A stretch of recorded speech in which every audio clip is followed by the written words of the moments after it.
좋은 아침입니다. 1월 18일 우리에게 주신 말씀 신명기 8장 1절에서 10절까지 말씀 함께 보겠습니다. 내가 오늘 명하는 모든 명령을 너희는 지켜 행하라. 그리하면 너희가 살고 번성하고 여호와께서 너희의 조상들에게 맹세하신 땅에 들어가서 그것을 차지하리라. 내 하나님 여호와께서 이 40년 동안에 내게 광야길을 걷게 하신 것을 기억하라. 이는 너를 낮추시며 너를 시험하사 내 마음이 어떠한지 그 명령을 지키는지 지키지 않는지 알려 하심이라. 너를 낮추시며 너를 줄이게 하시며 또 너도 알지 못하며 내 조상들도 알지 못하던 만나를 내게 먹이신 것은 사람이 떡으로만 사는 것이 아니요 여호와의 입에서 나오는 모든 말씀으로 사는 줄을 내가 알게 하려 하심이니라. 이 40년 동안에 내 의복이 헤어지지 아니하였고 내 발이 부르트지 아니하였느니라.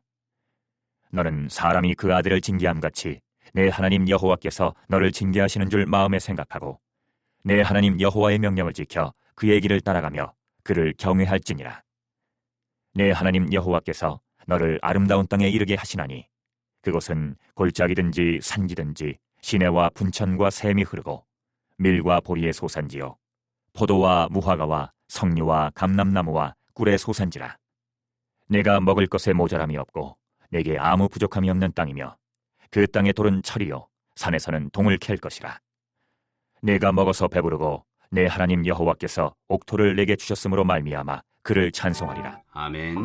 하나님의 말씀입니다. 한번 더 읽으시면서 묵상하시겠습니다.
여러분, 어제 우리는 하나님 나라를 풀 컬러로 보여주시는 하나님의 사랑 만났습니다. 눈으로 보듯이 꿈꾸며 소망하며 순례자로 걸어가라 라는 초청을 받았죠.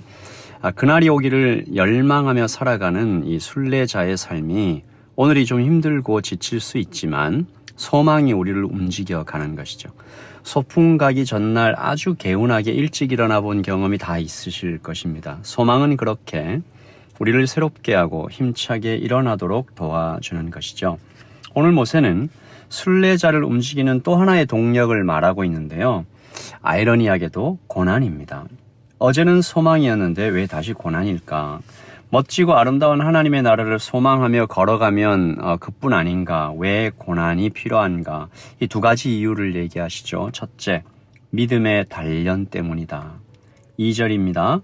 내 하나님 여호와께서 이 40년 동안에 내게 광야길을 걷게 하신 것을 기억하라.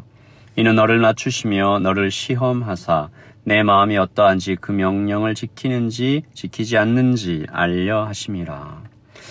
여러분, 소망을 바라보며 걸어가는데 광야길이 나오는 거죠. 죽음이 닥쳐오는 거죠. 이 하나님의 테스트입니다. 네가 원하는 것이 정말로 하나님이냐 아니면 단지 하나님의 축복이면 그만이냐. 무엇이 다른가 할 수 있지만 사실은 많이 다르죠. 이 하나님의 선물에서 하나님을 빼보면 알 수 있습니다. 하나님이 빠진 하나님의 선물도 괜찮다. 그럴 수 있잖아요. 그러면 누구라도 상관없는 것입니다. 선물만 얻으면 되죠. 이런 신앙을 미신이라고 합니다.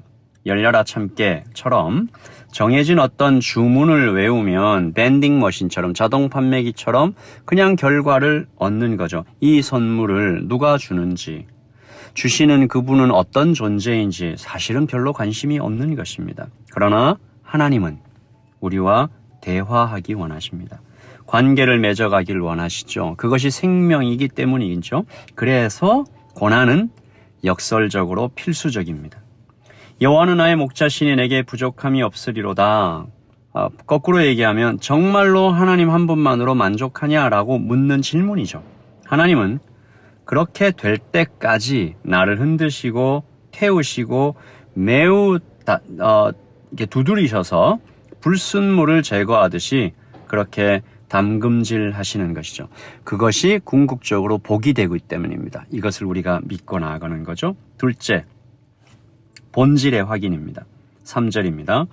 너를 낮추시며 너를 줄이게 하시며 또 너도 알지 못하며 내 조상들도 알지 못하던 만나를 내게 먹이신 것은 사람이 떡으로만 사는 것이 아니요 여호와의 집에서 나오는 모든 말씀으로 사는 줄을 내가 알게 하려 함이라.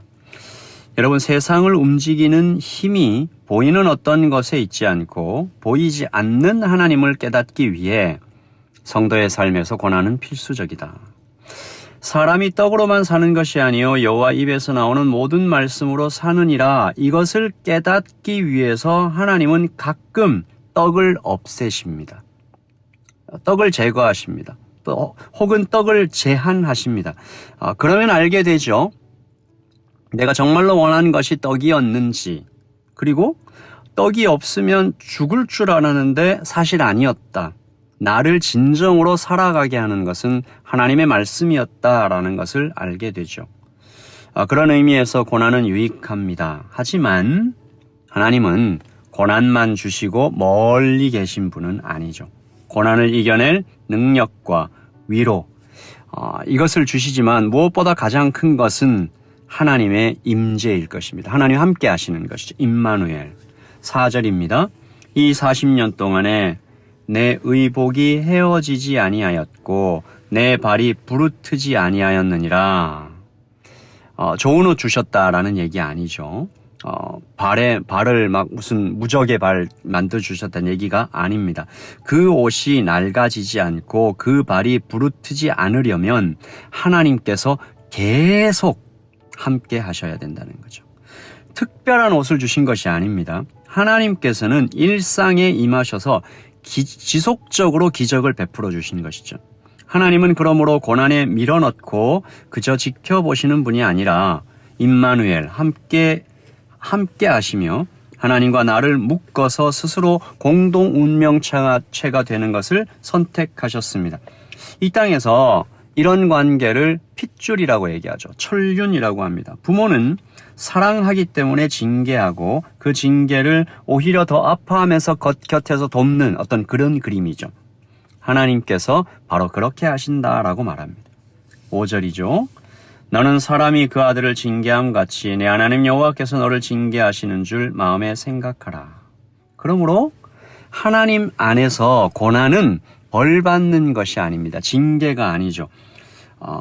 하나님께서 성장을 위하여 우리를 훈련해 나가시는 것입니다. 때때로 우리가 받는 고통은 아이가 엄마 손을 안 잡고 뛰어가다가 넘어져 무릎이 깨지는 것 같은 그런 모양이죠. 하지만 바로 그 무릎 깨짐을 통해서도 우리가 배워갑니다.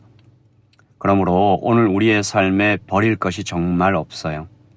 모든 것이 합력하여 선을 이룬다는 하나님 말씀은 날마다 이루어지고 있는 것이죠. 하나님은 마침내 우리를 그 땅에 이르게 하실 것입니다. 7절입니다. 내 하나님 여호와께서 너를 아름다운 땅에 이르게 하시냐니 그곳은 골짜기든지 산지든지 시내든지 분천과 샘이 흐르고 그리고 그 땅에서 하나님을 더욱 찬양하게 될 것이다 라고 모세가 말합니다. 10절 내가 먹어서 배부르고 내 하나님 여호와께서 옥토를 내게 주셨으므로 말미암아 찬송하게 될 것이다. 그를 찬송하리라.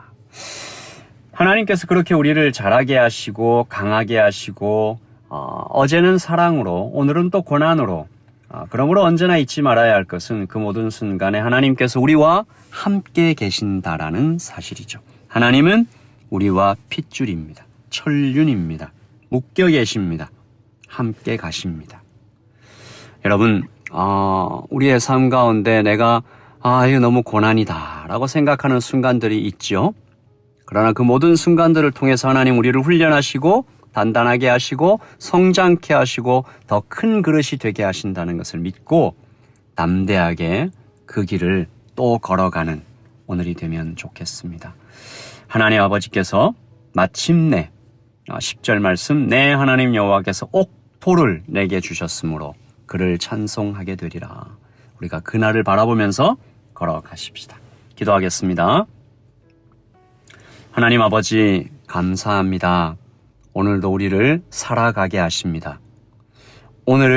오늘이라는 생명을 주셨습니다.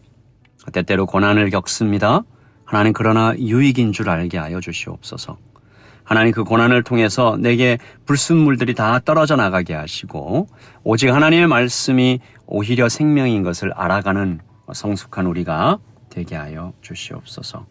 아버지 하나님 오늘 라이트처치 성도님들 하루 살아갈 때 때때로 이런저런 찔림이 고난이 고통이 올 수 있지만 하나님 그것을 넉넉히 이겨내게 하시는 것은 우리와 묶여 계신 하나님의 임재임을 알고 더욱 예배함으로 걸어가는 우리 모두가 되기를 소원합니다. 하나님 감사합니다. 예수 그리스도의 이름으로 기도합니다. 아멘. 여러분 평안하십시오. 샬롬.